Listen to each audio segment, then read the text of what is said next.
Hey, what's going on, everybody? Happy Friday. Welcome to another edition of Mean Streets powered by FTN right here on Game Plus Network. Thanks for taking the time to hang out. Chris Meaney here with you. Any questions, starter sick questions, we would love to have them on this show.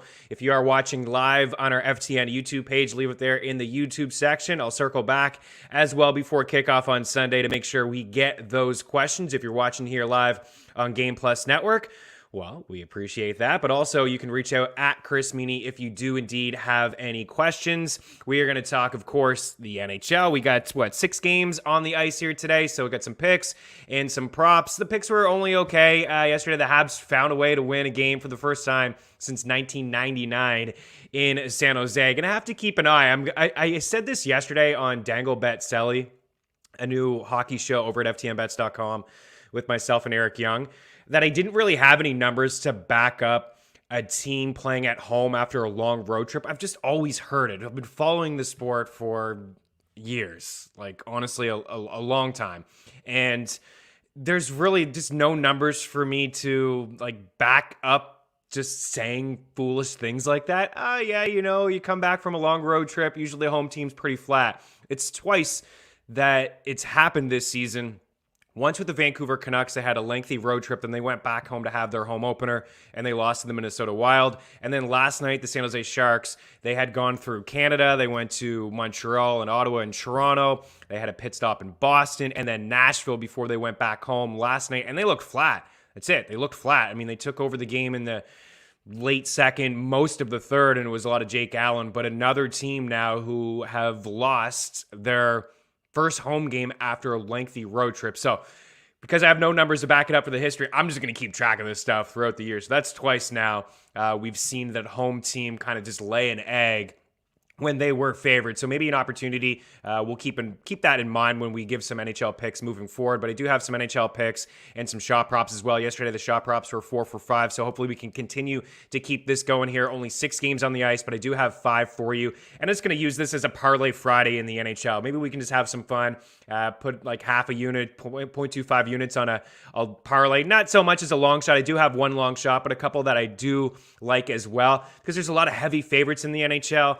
And yeah, I mean, we could try to find an upset or two here and there, but I don't know if I see a whole lot here today in terms of upsets. But we'll talk about that. We'll also talk Game 3 of the World Series happening this evening in Atlanta. The Braves and the Astros all tied up at a game apiece. It's Ian Anderson on the bump for Atlanta and Luis Garcia on the hill for the Houston Astros. We'll talk about that game and the rest of the series. And because we're not going to be with you here on the weekend, we're going to see a couple games take place over the weekend.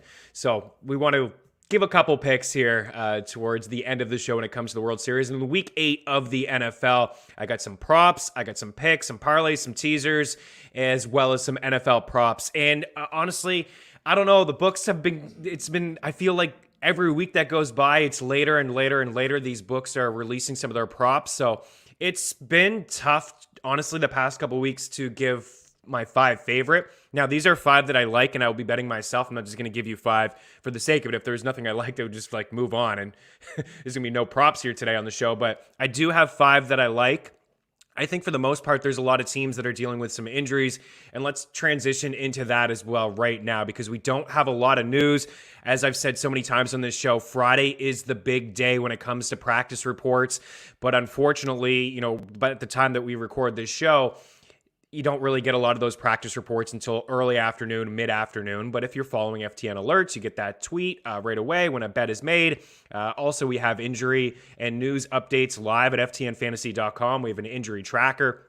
We really do try to take care of you at all aspects across every single sport over at FTN. So as we transition here into some injury stuff, Dak Prescott, I suppose, is the biggest name here. He's dealing with a calf injury. He was a walking boot a couple weeks ago. There were reports out of Dallas that he had the same injury as Michael Gallup, who is trending in the right direction to return this week for the Cowboys. But if that's the case, and this guy's going to be sidelined for a couple weeks, and now there is one report here that came out just 30 minutes ago here from Michael Gelkin. Michael Gelkin, NFL. He is a reporter for the Dallas Cowboys, so he seems to know the team pretty closely. honestly. And he tweets, Cowboys quarterback Dak Prescott, calf, was sore today after ramping up intensity in Thursday's practice. Coach Mike McCarthy said on a decision ahead about his status on Sunday, quote, "It's more than just one game. We're obviously in our 7th game, so there's a ton of football left to be played." It doesn't sound too good. It doesn't sound like he is going to play this weekend. I think we have to downgrade everybody inside the offense. Maybe they go to a more run-heavy, balanced attack here, I suppose, with Tony Pollard and Ezekiel Elliott. You know, I think you're playing all your guys if Dak is ruled out here. I think you're definitely playing Zeke. I think you can consider Pollard in a deep 14-team league, full-point league as a flex play. I think you want to roll out CeeDee Lamb and Amari Cooper. But at the end of the day, I mean, we had a good look at what this Dallas team looked like without Dak Prescott last season. It wasn't good. They couldn't get a whole lot done offensively. And I gave, as we get into some of the picks in the next segment or two, I gave Dallas and I gave the over between the Cowboys and the Vikings. I will certainly come off of that if there's no Dak Prescott. And it does sound like he isn't going to play here. But again, it's still mid-Friday. I mean, by the time you're watching this on Game Plus, potentially already ruled out, so we'll see. Austin Eckler popped up on the injury report yesterday, a hip. Today's a big day for Austin Eckler. Miles Sanders was placed on IR, so that means he's going to miss the next 3 weeks at least for the Philadelphia Eagles. Kenneth Gainwell was a great stash, one of the most added players, and Boston Scott as well. I would just make sure that Boston Scott is owned in your league, even in a 12-team league if you don't feel comfortable rolling him out. I do believe that Kenneth Gainwell, I have him ranked higher. I have him ranked just inside the top 30, not a significant, ranking really. Not a guy that I view as a solid RB2, even though he has arguably one of the best matchups on the board here against the Detroit Lions. They really struggle against the run they have over the past couple seasons. Kenneth Gainwell does have a couple games with a touchdown this season. I believe he does have 4, even with Miles Sanders hanging around. He's been involved through the air, but my one thing with him, the one knock that I have on Kenneth Gainwell is he is a rookie. He has struggled in the pass blocking assignments. That's very important, especially for rookie running backs. And Boston Scott is a vet. And what I noticed last week against the Raiders when Miles Sanders left, it was Boston Scott getting that first and second down work because I think he's a better pass blocker. So that could happen. But like I said, Kenneth Gainwell, a definite flex guy. He's still I think he could still get 8 to 10 carries on the ground and maybe catch 3 or 4 balls out of the backfield. But don't be surprised if this is a full-on split. Also, we haven't seen the Philadelphia Eagles run the football all that much this season, but they are favored against the Detroit Lions. So this is a game that I think will be a little bit more competitive for Philadelphia. Maybe they can control it to an extent. But again, don't be surprised if this is a full-on 50-50 split or a 60-40. I would be surprised if it was Boston Scott maybe leading the way like a 70-30 split. I would play Kenneth Gainwell over Scott, but have Scott rostered in your leagues. Devonte Parker on track to play this week against the Buffalo Bills. Not a really a good spot at all for him.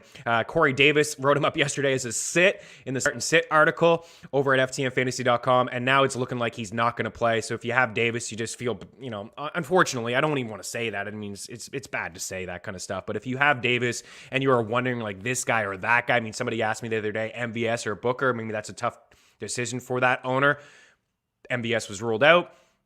It makes your decision a little bit easier. So Corey Davis in a bad spot anyways at the quarterback position with Mike White. He is going to start here. It doesn't look like Joe Flacco will be active this week for the Jets against the Bengals. So that leaves Jamison Crowder. We really did get burned from a Crowder catch prop last week. We needed 5, he had 4.5, but he is kind of the next man up here. Elijah Moore is also sprinkled into the offense, but I think Jamison Crowder is that easy completion in the slot for Mike White. And speaking of easy completions, all he seemed to do last week was check down to his running back. We saw Michael Carter have a massive day through the air last week. It was a career day for him. I mean, he's just a rookie, but he had a lot of usage through the air as they played a lot of check down. They're massive underdogs here against the Bengals this week. So Michael Carter probably in line for a couple more targets. I was looking at his catch prop to give to you guys. It was 2.5, but it was juiced the over at -180. I think maybe that gets to 3.5 and probably plus money. I would get involved in that. And his receiving yard prop is at 18.5. Maybe I don't juggle a pen during a live show here. 18.5 is his receiving yard prop. I think he gets there. I did have it on the board as one of my 5, but I switched it out for somebody else. But Ty Johnson, he's another guy too, like in the Boston Scott kind of range. Is like if you're super desperate at the running back position, maybe you could roll him out as a flex in a full point PPR league, because both guys, it seemed to be very similar to the Denver situation where they're using Melvin Gordon and Javonte Williams. Both guys seem to get series. And what I noticed last week is that Ty Johnson was getting the goal line work and Michael Carter was getting some third down work and catching some passes out of the backfield. Does look like Gronk is going to be good to go here this week. T.Y. Hilton upgraded he limited practice on Thursday. Big day for him today. And Davis Mills is starting for Houston. Don't really have much to say about yesterday. It was, I guess it was an okay game towards the end. There was a lot of crazy things that happened yesterday. We got the Packers to cover at +6.5. They won that game by a field goal, and we got the under. We had Aaron Jones anytime touchdown. He cruised past his receiving yard prop. He had more catches. We got Christian Kirk the receiving yards as well. We did not get Randall Cobb catches or yards, despite him having 2 touchdowns. DeAndre Hopkins, he was on the sidelines for most of the game. He actually ran out on the field towards the end of the game without permission from Arizona. That came out today, that he's just like, screw this. I'm running on that field right now. I need to be on the field. And it actually helped. Not that he got a catch. He did get one later on in the final drive, but it helped them move the ball. I think, a lot of attention. All of a sudden, Hopkins is on the field and left wide open. Christian Kirk was wide open. Zach Ertz was wide open for a couple plays there. But just a weird ending in the game, wasn't it? I mean, the Packers going for it on 4th and goal. I believe they're on the 1 or the 2. Instead of running it in with Aaron Jones, who just has a nose for the end zone. He had a couple scores yesterday. A.J. Dillon, who's just a big beast of a back. I mean, he could get that 1 yard. They decided to do like a fake run and a pass. It was tipped. And they got lucky because they went back the other way, Arizona, and it looked like they certainly had an opportunity to tie the game with a field goal, but they went for it at the very end. And I don't know what A.J. Green was doing at the end there. It looked like he was blocking in the end zone. It was a perfect pass from Kyler. It looked like it was going to be a little bit of a fade. I think it went off AJ Green's helmet, and then it was a pick, and then that's how the game ended. So a weird one for Arizona, their first loss, and for the Packers, a big one at the end of the day. I think they're going to be able to look back at this matchup, and it could be the difference of a home game at Lambeau as opposed to in Arizona when it comes to tiebreakers and whatnot, with both teams now at 7-1. A big blow to Robert Tonyan. It looks like he suffered a significant injury in that game, but good on the Packers, man, to get that done. They controlled the play. They ran the football. I thought LaFleur called a really good game.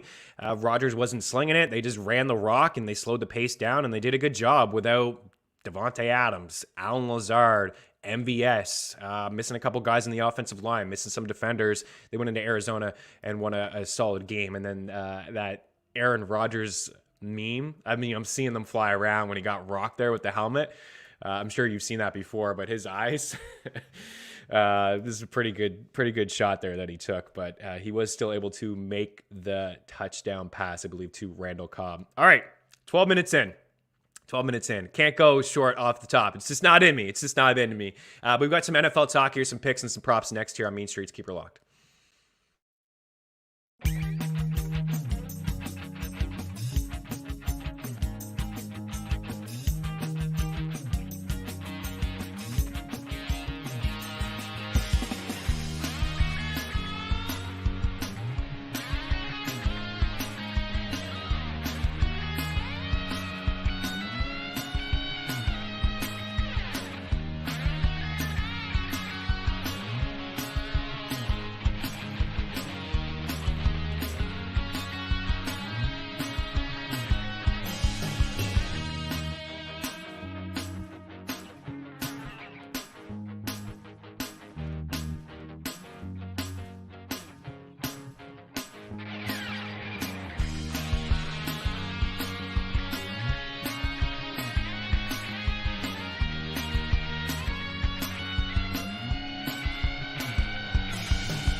Welcome back to Mean Streets here on Game Plus Network. Chris Meaney here with you. Our guy, Troy Nowak. I don't know. I think I got that pronounced right. Nowak. Or Noak. But Troy, we appreciate you, dude. I finally got back to you yesterday. Check your DMs. Appreciate you subscribing to Dangle Betselli and hanging out with me here throughout the shows on Mean Streets. Really do appreciate the support.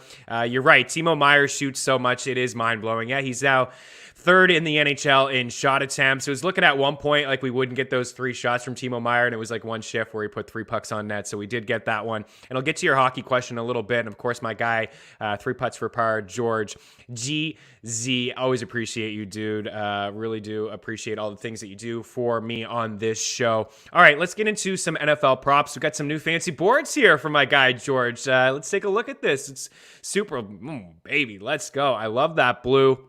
It's pretty sharp here.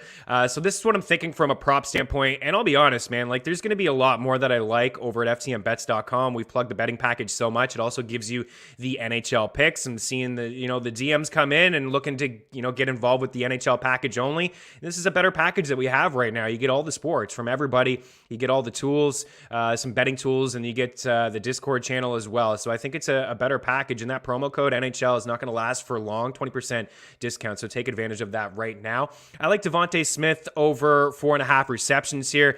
He's had at least 5 grabs in 3 of his past 4 games. The one game they didn't came against the Bucks, and they just really did a good job of shadowing. And part of that was on the Eagles and how they used him. And, Nick Sirianni is, he hasn't really been able to call great games.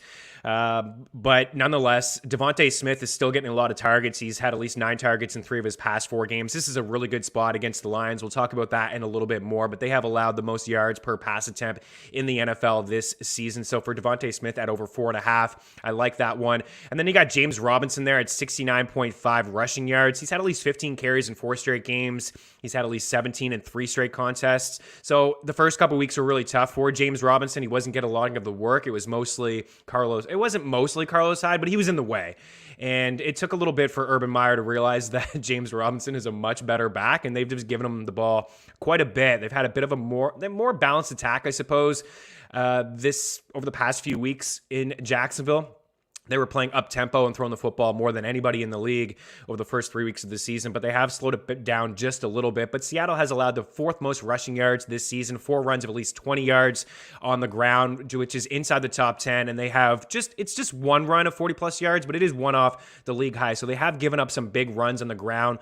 They have played a couple decent backs. Last week was a little bit, they held Alvin Kamara in check on the ground for the most part, but they didn't really respect Jameis Winston throwing the football down the field. Trevor Lawrence has looked a little bit better lately, but I do like James Robinson to go over this number. He has gone over it in 4 straight games.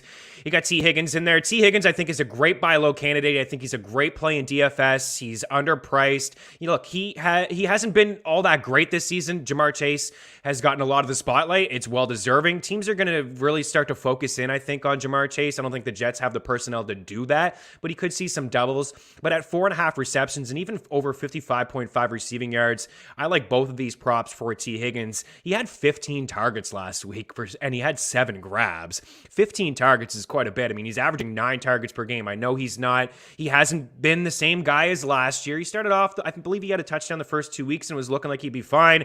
And then he suffered the injury. And then, like I said, Chase has really been that first read for Joe Burrow, but they got a really good matchup here against the New York Jets. I think for the most part, they run the rock with Joe Mixon. But T. Higgins at 4.5 grabs for a guy that's averaging 9 targets per game. And Joe Burrow has been super efficient this year. It's been Higgins, as I mentioned, still getting those targets. Maybe the second option in the offense behind Chase, but still getting the targets. It's Tyler Boyd, who has taken a bit of a step back. And then A.J. Brown in here. This is plus money. I would jump on this right now. Plus money, 5.5. I take the over on a 68.5 receiving yards. I think we could see a lot of points here between the Titans and the Colts here this weekend. The Colts have been great against the run. In fact, according to Rush DVOA, Football Outsiders, they're the best team in the NFL against the run. They did an okay job against Derrick Henry. They've been great all year against the run. A.J. Brown, 2 games. Over his last 2 games, 9 targets, 7 grabs, 91 yards. Last week, 9 targets, 8 grabs, 133 yards. Julio Jones is not 100%. It's looking like he's going to miss this game. This offense really is Derrick Henry and A.J. Brown. So the Colts are going to do whatever they can to stop Derrick Henry.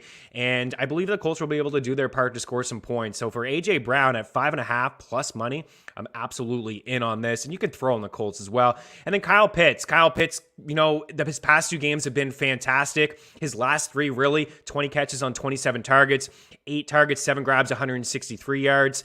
Just last week, he has back-to-back games where he's hit the century mark, and he's got 16 catches over that span as well. So 4.5, not a bad price. You can get it at minus 120 as well. That could get up to minus 135. It could creep up to 5.5 as well. So that's one that I would get in on right away. And there's a couple more, like I said, that I didn't really get in. I didn't put in the top 5.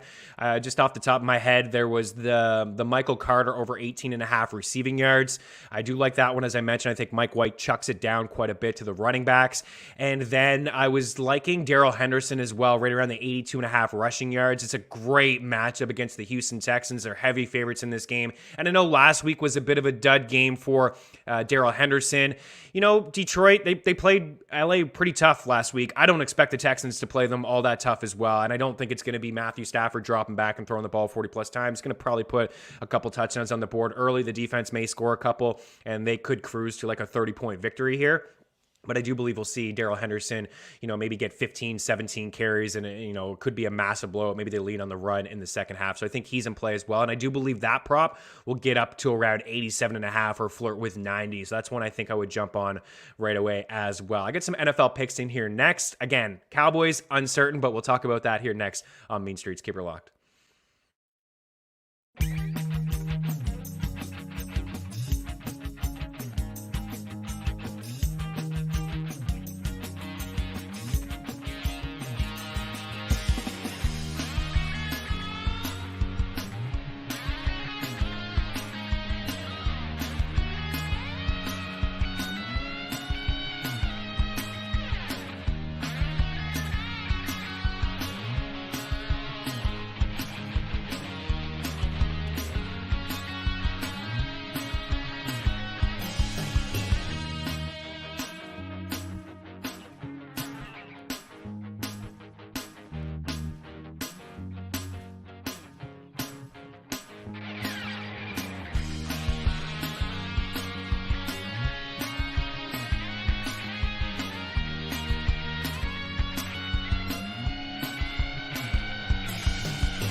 Welcome back to Mean Streets here on a Game Plus Network. Chris Meaney here with you. I'm going to save the NFL picks for the end. Maybe we can hear some Dak Prescott news come through. We'll save that for the end. There's a lot of people that are hanging out here for some hockey, and I usually like to have you guys hang out with me for the whole show, and we can talk some NHL towards the end, but we'll do that right now. I see some questions that are coming through here. Let's address some of these right now before we get to some of these shot props here. So Troy says, do you think Klingberg will hold on to the power play 1? I somehow got him on waivers in fantasy because his previous owner panicked and dropped him while he was injured. Wow, yeah, that's a pretty good pickup. Now, there's a lot of different things that Dallas can do with their top 2 power plays. They're really just trying to find an identity on offense. This is a team that doesn't score a lot of goals, but when you look at them on paper, they should score goals, right? They should, with Radulov and Jamie Benn and Tyler Seguin. At times, we've seen that trio on one line together. They've kind of split everybody up. I do like that top line with Jason Robertson, and Roope Hintz, and Joe Pavelski has struggled, but I like that top line. You know what? I don't think it really matters if he holds PP1 or PP2. I do believe PP1, he can hold on to that job, and they have Miro Heiskanen and Ryan Suter on that second unit. There's a lot, like I said, that they can do, but at the end of the day, this isn't a team that scores a lot of goals. Offensively, they kind of struggle. Most of their offense does seem to be generated on the power play. I would hold on to Klingberg if you're worried about him losing that number 1 spot. The last time I checked, their second power play had Seguin and Ben and Radulov on that unit. So it's still a pretty decent unit. If he loses that first spot, he's on the second one. I think, at the end of the day, it really is okay. I would hold on to Klingberg.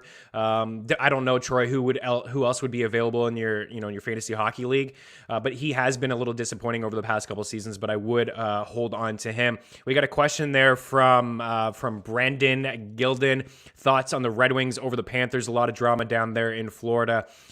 Yeah, there is. And George says he wants to, talk about how you think Coach Q controversy could affect Florida. Yeah, that's a really good question. We talked about it the other day, when they played the Bruins and I was still backing Florida. There's a lot of reports that maybe John Tortorella could overtake the coaching job in Florida. He won a couple cups, or I think he won just one cup in Tampa Bay years ago.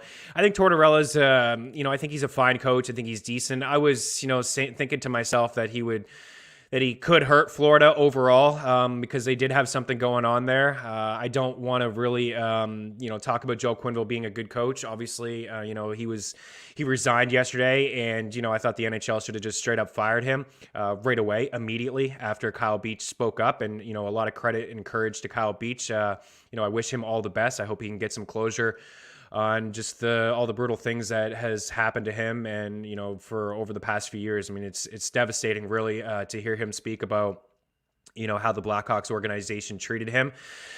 He should be gone. I'm hearing word here that Kevin Cheveldayoff is not going to lose his job. I'm absolutely shocked to hear that he is not going to be fired and let go here.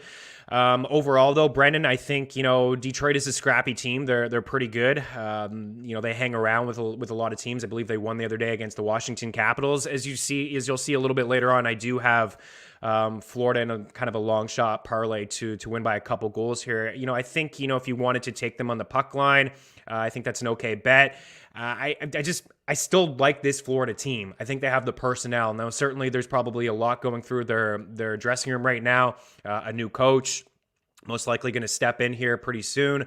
But also, at the end of the day, this is still a team that I think is really good. I think they have 4 very strong lines. I think they're loaded on the blue line. I think they have 2 really solid goalies as well. Brendan, I wouldn't blame you for wanting to maybe take a dog here today and, putting 0.25 units potentially on an upset here. But I really do like this Florida team. We'll see what coach does step in, but I don't know how much they'll want to change the system. The one thing with Coach Quenneville is, he was in Florida for a couple of years. The first year didn't go well for him. It's a complicated system to learn, and I think, Florida really started to buy into that system towards the end of last season, and here obviously undefeated to start the year. But in terms of just looking at all their metrics at 5-5, there's not a lot of teams that generate more opportunities than them. They still have a lot of good players. So I don't think, George, that their cup odds, they have changed, but I don't think the direction, I'm not going to come off of them. We gave 24-1 to win the Stanley Cup before the season started. They're now, last I checked, the second best odds. When I say best, it's not great. I think they're 8-1 now. Colorado's still favored. I still like this team overall. I still think that they get it done. But yeah, Brendan, maybe an opportunity to jump in on them with, you're right, a lot going on in Florida, but I still think the personnel is going to be fine there. Chase Dez says Florida are a great team. They should pound Detroit. The Red Wings have hung around with some teams, but yeah, I agree. I think they win by a couple goals here today. And then Arvidsson or Dahlin for fantasy. I would go with Victor Arvidsson. He had another game yesterday with 3 shots. He's been among the leaders in shot attempts. I would go with Victor Arvidsson there. And the Bolts will win the cup again. Yeah, I don't think actually they will. I know it's easy to say that, and they're Tampa Bay, and they'll get Kucherov probably back, eventually. But, they're missing that. They're missing that third line. I actually had Florida to win the division in the Atlantic this season. They're missing their entire third line from last year. It's a strong line, right? Yanni Goudreau, Barclay Gourde. It was Yanni Gourde, Barclay Goudreau, and Blake Coleman. That's an entire third line. That's a big part, honestly, whether you believe it or not. It's a big part of what they have been able to do over the past couple seasons. It's an underrated third line. I actually don't think that they'll win the cup again, but they are pretty good. We'll give you that one. Here, and speaking of shot props, let's get into some of these shot props that we have here for today on the show. Of course, we could sponsor this show by Sam Bennett, if we wanted to, or Timo Meier. I think we just have to continue to go to Sam Bennett, don't we? He's cleared in every single game but one this season. He cleared in 12 of his past 15, dating back to last year as well. So that's 18 of his last 21 games he has cleared. The one thing selfishly that I think about with the Florida Panthers is Sam Bennett, because Joe Quenneville was really giving this guy a lot of ice time. He was averaging 20 minutes per game with Florida compared to the 13 that he averaged per game with the Flames. So if a guy like John Tortorella comes in or somebody else comes in, like I said, I don't think these guys will change too much about what Florida has been doing. I think they would keep the lines the same, continue to roll through, the power play and stuff. But also, a coach could come in and maybe like one guy more than the other. It would be a fresh start for some players who are in the bottom six, but I think Bennett will be fine. But I will be keeping an eye on rotations and what things look like in Florida with Coach Q out of Florida. Jonathan Marchessault, I'm going with him this time over Shea Theodore. I gave Shea Theodore the other day, and it was the only one I got wrong, but he wasn't available across any book. I mean, you could get it over at Prize Picks, and I gave that shout out to Prize Picks, but Shea Theodore, I don't know if maybe just people have been hammering the over on him and they've lost too much money on books, if they want to get involved with just making it 3.5, but I decided to go here with Jonathan Marchessault. If you do see Shea Theodore head over 2.5 with your book, he's not going to be juiced to the over like Marchessault, so I would take Shea Theodore over. Despite him not hitting in his last game, the ice time has still been there. He's driving offense from the back end, but Marchessault hit in his last game, and he's cleared 2.5 in 5 of his 7 games. The one game that he didn't came against the Colorado Avalanche, a really strong team overall, despite them losing a couple games to start the season. But they get the Ducks here today, and they're 4th in the NHL in shot attempts allowed at 5.5 per 60 minutes, so a much better matchup for the Vegas Golden Knights forwards, and most importantly, that top line in Jonathan Marchessault. Andrei Speshnkov did not hit. He burned us yesterday. It was the one that we did get wrong. He had 2 shots, but he led the team with 5 shot attempts, and he hit the bar once as well. He's had a phenomenal start to the season. He's got 6 goals. He's cleared 2.5 shots in 5 of his 6 games. He's 6th in the NHL in shot attempts per 60 minutes at 5-on-5. He, as I mentioned, he led the team yesterday in shot attempts. So this is a much better spot for him today against the Blackhawks. And I really do like Speshnkov as a volume shooter. I'm always going to go to him at 2.5. I try to mix things up if it's a larger, schedule, more games on the schedule. I'll try to mix things up for you guys so we can, maybe just get a taste of some different players. But I do like Andrei Speshnkov. Don't be afraid of getting burned yesterday. I think it's okay. We can go back to a guy who has hit more times than not. And then Alex DeBrincat in here as well. I don't know the status on Patrick Kane. It does look like he's still going to be sidelined here. Jonathan Toews is off the COVID list. So, maybe fewer minutes for Alex DeBrincat, but he's still going to be on that top line. He's still getting around, 19 minutes per game this season. He's been up past 20 here and there.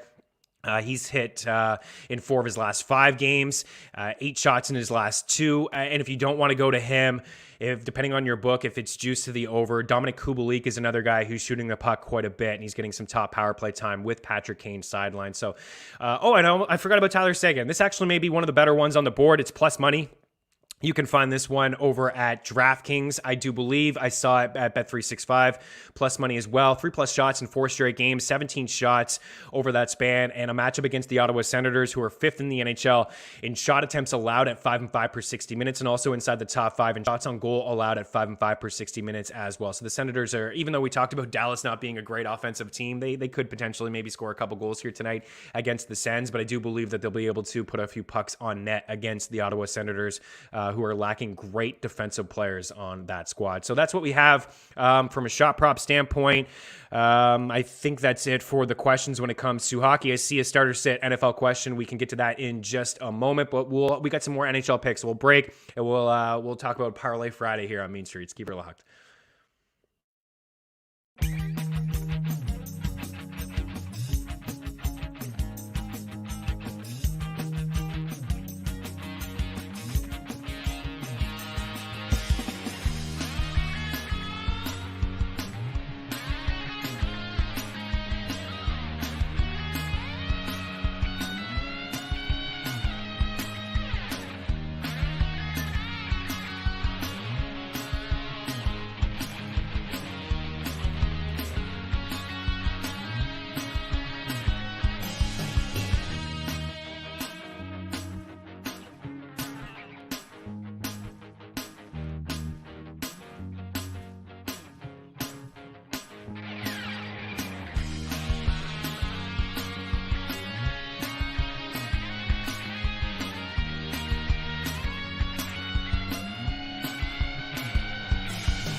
All right, let's get into a couple hockey picks here today. As I mentioned, there's a lot of heavy favorites here. Like I said, Brandon, if you want to take a shot on the Red Wings, to maybe upset Florida, by all means. Florida players are starting to talk about, some of the distractions, but also, the report came out and, Kyle Beach really spoke out on Joel Quenneville before that game happened against Boston, and I thought they looked pretty strong. It's tough. It really is tough to sit here and talk about betting when there's other things going on in the world, like, what Kyle Beach went through as well. But I still like the Panthers. As we can bring up the board here, Tino, on kind of what I'm feeling. It's like I said, it's kind of a long shot parlay day, a parlay Friday day. I like the Panthers here. I think that, I don't know what else to really say about Florida. I think that they're a phenomenal hockey team. We'll wait and see what happens with the coaching staff. But, at the end of the day, they still have the personnel to really blow away any team, and they've beaten a lot of good teams to start the season so far. But there's a lot of just massive favorites here. Florida's minus 180, the Rangers are minus 180, Washington's minus 330, you got Carolina at minus 190, and then you got Vegas at minus 222, and even the Stars are at minus 190. So it could be one of those days, a crazy day where you can take a long shot on some upsets. But I think we'll see Washington and Florida win by a couple goals here. Arizona, just let's continue to pick on them. They're just not good. They're allowing so much rubber, they can't score. They're getting blown out. They've had games where they've allowed 7 goals, 8 goals. You could take any team that you've wanted against Arizona on the puck line, and I think you'd be perfect so far this season. I believe maybe they lost one game by a goal with the Sabres, but I think actually they lost that one by a couple. So Washington, even without TJ Oshie, I think they win by a couple here. And then this, if you wanted to take Florida out, obviously this is 262 with Florida, the Rangers, and Carolina. If you wanted to take Florida out of there, if you're not feeling them and you feel like there could be a distraction, the Rangers and Carolina in there, you won't have any value chucking in Washington, but, it's just a 2-leg parlay will probably give you about plus 140. It's not a whole lot. We do like the shot props. We've had a lot of success with the shot props. I think that's the way to go if you want to sprinkle a little bit on the NHL here tonight. But Carolina's undefeated. They look absolutely amazing. You want to talk about distractions? There's distractions in Chicago right now. So for Carolina at home, they haven't taken any team lightly this season. Frederik Andersen got the start last night, and he was phenomenal in that outing. He got a shutout, but also just this Carolina team is really, really good. So I'm backing them tonight. And I also like the Rangers. I think they're a really good squad as well. They lost the other day after that long road trip back home against the Flames, but Igor Shesterkin should be in net here today, and I'd like the Rangers to get it done. So this long shot parlay here, Washington to win by a couple goals, the under in Ottawa and Dallas. The Dallas Stars just don't score goals, and the Ducks don't score a lot of goals, and Vegas not scoring a lot of goals without Max Pacioretty or Mark Stone. So honestly, I probably will take Dallas under quite a bit, a lot this year, because I like their goaltending. I like their defense. I really do like Braden Holtby. He was in the draft kit as a bounce-back candidate. He could be hanging around your waiver wire. I think he's a strong goalie, and I don't think the Sens score a lot of goals either. They could get into those up-tempo games. We've seen it a couple times when the other team's scoring a lot of goals. They play that free style of hockey, or where they could allow they allow a lot of chances, and then that top line could generate some offense as well.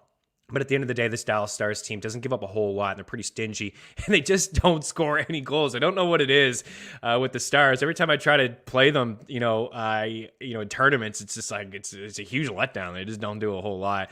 And then Anaheim doesn't have a lot of offense.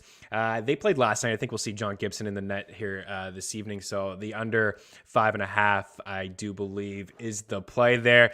We're starting to see some questions here. Yeah, how do you feel about Andre? He did that to me last night. Yeah, Mark, I talked about it off the top. I feel like, you guys aren't going to hit all the time, and I don't like to take unders with volume shooters. The one under that I gave this season was Jamie Benn, and last year, dating back to last season and into the first few games of this season, he had gone under 90% of his games. I went under 2.5 shots, and the guy had 3 shots in the first period. 1, it's not fun to cheer for unders. 2, it's tough. Unders are tough to hit in the NHL, especially when it comes to shots. It's just, I would rather go with the under on a point total. Maybe I can come in with some unders next week on DraftKings under points, but, the shot props have been working out for us. Speshnkov, watch Andre hit 7 tonight. Yeah, he could. He really could. He's a volume shooter. He put 5 attempts towards the net. It was the most that he had. And, he didn't get a lot of ice time yesterday as well. It was a weird game. But yeah, almost 4K, and he only had 2. Yeah, I don't be afraid to go back to a guy. He's a volume shooter. He's going to get a lot of ice time. He's on that first power play unit. It's a really good matchup tonight. Troy says Laine has been shooting a ton recently. I'm thinking about his shot prop. Yeah, I had him in the tracker last week. He's one guy that's pretty hard to trust from a shot prop standpoint, but I do like him overall as a guy who's had a really good start to the season. Voracek and Laine have some chemistry there. Tortorella left Columbus. That's my thing with Tortorella. Like, sometimes he just ruins players, right? He has a history of just getting into it with guys like Laine could hardly crack the lineup last year when he was traded there. He was playing fourth line minutes. He was just like, it just wasn't good. They get rid of the coaching staff, and all of a sudden Laine is like getting 20 minutes a game like he should, and he's shooting the puck quite a bit, so I don't mind that one as well. George, Jamie Brennan prop has a target with Meaney's picture on it. Always bust graphic. Yeah, I agree, man. No Jamie Benn. I ain't going back to that guy anymore. Any more fantasy questions? You guys can hit me up. We're going to switch gears here a little bit and round out the show with a couple DFS plays and a couple NFL picks for you as well. Mean Streets continues here on Game Plus Network.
Saw a comment there as well from somebody hanging out with us, Chase D's.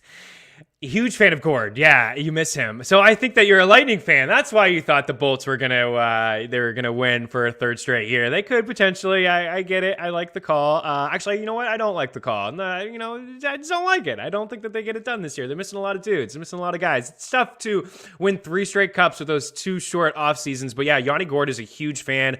Pick him up in fantasy if you can. I mean, this is a guy who's going to probably be inside the top 5 among forwards in ice time this season. I do believe that. 20 plus minutes every single night. And I was just taking a look at the game log. Yeah, he's played, he's had games of 22 minutes. He's got 4 points in 4 games. He's usually around the 1.5 shot prop too. He's always a guy that I think, you could put into parlays. 1.5 is usually juiced to the over, but you could put him into a parlay. 2 shots is not too hard to get, despite him having 1 yesterday. So I got some NFL DFS plays here for you, just like some top plays. These aren't like, under the radar plays.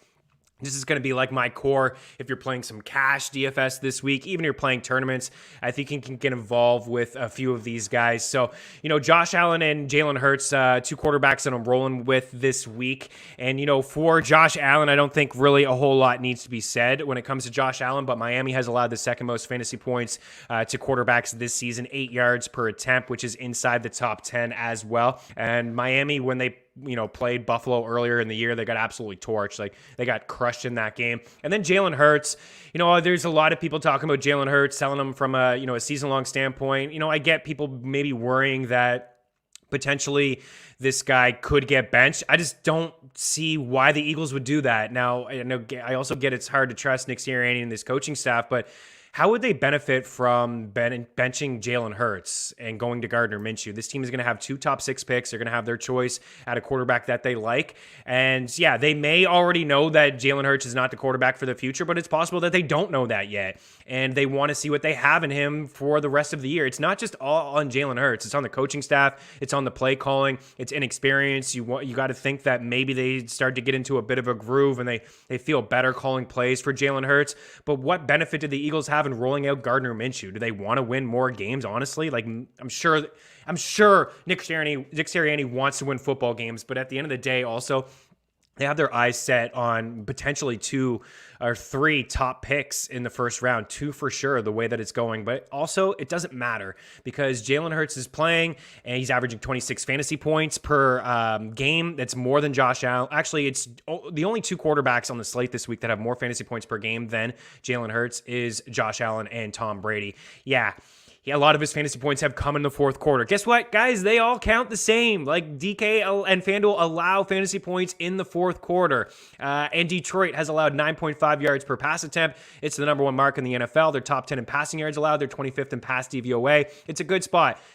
Yes, Hurts has struggled in first half of games, and a lot of his points have come in garbage time. There was a game against Tampa where they had to come back. There was a game against KC. There was a game last week against the Raiders where he had to try to come back and score some points. Most of his points against Carolina came in the second half as well. Maybe this is more of a competitive game and they're not playing from behind, and maybe there's more balance. But at the end of the day, all the points count up the same. I like Jalen Hurts.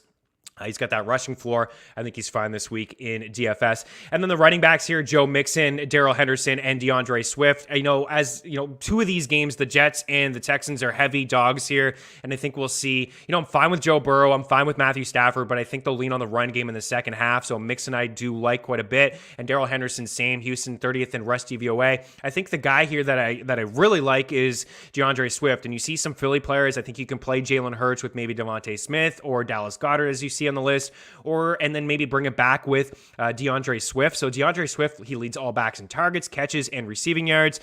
He's 17 fantasy points in 5 of his 7 games this season. The carries have been there, double-digit carries in 3 straight games, at least 11 over that span.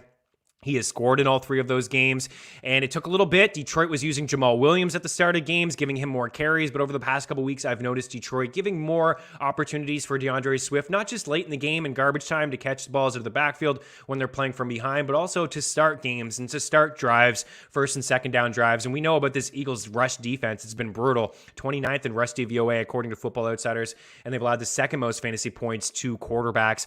My wide receivers there, Chris Godwin, Calvin Ridley, and A.J. Brown. Talked about A.J. Brown in the last couple segments ago with his catch prop, so I don't really need to dive into that, but I do like him overall. I think he's a really good price as well. Calvin Ridley, I think a lot of people will go to Kyle Pitts, and I'm fine with that. But Calvin Ridley, I think he's a great buy low candidate. I think people are frustrated with Calvin Ridley because he's not finding the end zone. He did last week.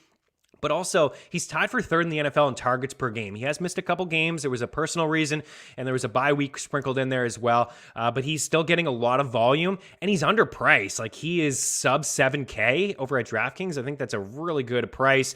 It's only a matter of time before he has that blow-up game.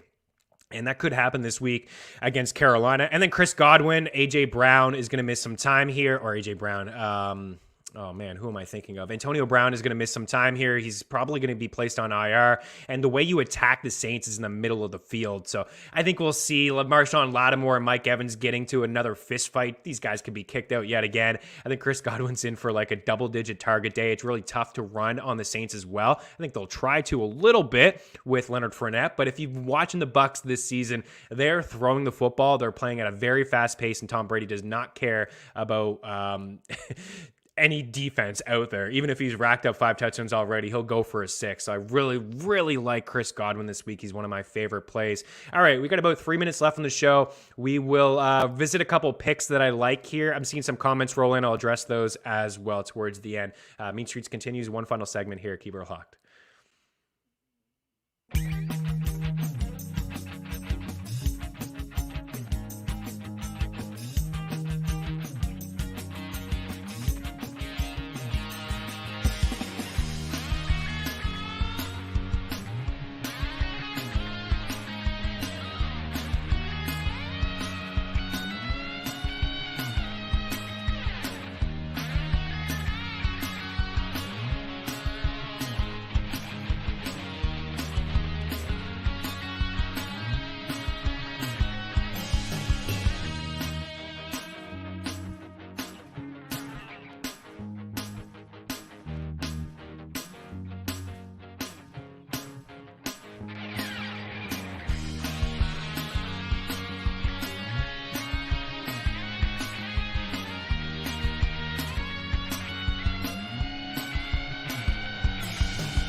All right, welcome back to Mean Streets here. One final time, I did see a question from Jason Harris. If you're still hanging out here, Jason, I'll answer this one for you, and I'll go back in the YouTube section in case you didn't get it, and you can maybe check that one out a little bit later on. So he asked if I was going to start Cooper if Dak sits or playing Marvin Jones here. You know what? I would probably play Marvin Jones.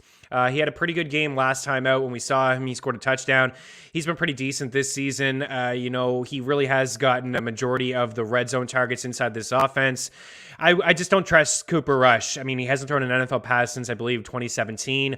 I just, honestly, I would just take Marvin Jones. I really would. I think I actually had them pretty close in my rankings anyways. I had Cooper Kupp in the late teens, and I had Marvin Jones in the mid-20s. So I would just roll with Marvin Jones. Against the Seahawks, they've given up some big plays this week, and Marvin Jones, like I said, he's been okay. He's had a couple touchdowns this season. He's been a red zone target as well. And then one final comment there from Chase Dees. Yeah, Florida, Tampa. As long as the winner is in the state, no snow for the comedy. Yeah, I mean, we've seen that for years, right? The Ducks, the Hurricanes, all these teams winning the Cup without any snow. It's been tough go for the Canadians to get that Stanley Cup back north of the border. But yeah, I think Florida's got a legitimate shot to win the Cup, no matter who the coach is. Here's some NFL picks here on the way out. Maybe just avoid Dallas for now. I was feeling Dallas on the money line plus money. I was feeling the over 53. Maybe we come off of that for now. You see the Dallas is the teaser over 47. Maybe you just come off of that as well, and you have just like a 5-leg teaser here. You can get that probably at like plus 500 or plus 450. Against the spread, I think Tampa 4.5. I think a lot of people are talking about a Jameis Winston revenge game here. I don't believe in any of that stuff. Sure, he's going to want to light up his former team, but can he? Can he? I don't think he can. I don't think he can light him up. You kidding me? You're not going to light up the Bucs. I like the Bucs here. You're going to get them at 4.5. Even without Brown or, a healthy Gronk, it does look like he's going to play. They're going to have their way with the Saints. I understand that the Saints have, they beat Brady twice last year, but when it mattered, Brady finally figured them out, and just nobody's stopping this Tampa Bay team right now. Detroit plus 3.5. The Eagles shouldn't be favored against any team in the NFL. Pittsburgh plus 3.5. They're just going to get these two with a hook. And that's what I like. I don't know the status of Baker Mayfield. You see there that they got the under between Pittsburgh and Cleveland. I don't expect Cleveland or Pittsburgh really to have a lot of success offensively. I think they both run the football. It's at a bit of a slow pace. The Steelers got absolutely wrecked against Cleveland in the playoffs at Pittsburgh, but give me that hook, and I like it. I got to take that. Tennessee beats Indy, and I think Atlanta beats Carolina as well. And then you see over there in the parlay, a lot of heavy favorites here, but throwing in KC, the Chargers over the Pats, Cincinnati over the Jets, and then Tampa Bay. I like Tennessee. I think you could either go Tennessee or Atlanta in there and get at plus 640. It would be roughly the same even if you came off Atlanta and you came off Tennessee and you went to Atlanta. And then that under between Washington and Denver, both of those offenses are not doing a whole lot anymore. Can we get this up on the way out here? George had this comment yesterday. Tina, let's get it up. Don't forget, we need an Alex Baker versus Meaney 101 on the ice. Waiting for it. We will battle for your subs. Shadow, Alex is a good dude. He's a great guy, but yeah, I'll take him. There's no question. All right, have a great weekend, and we will talk to you on Monday. Cheers.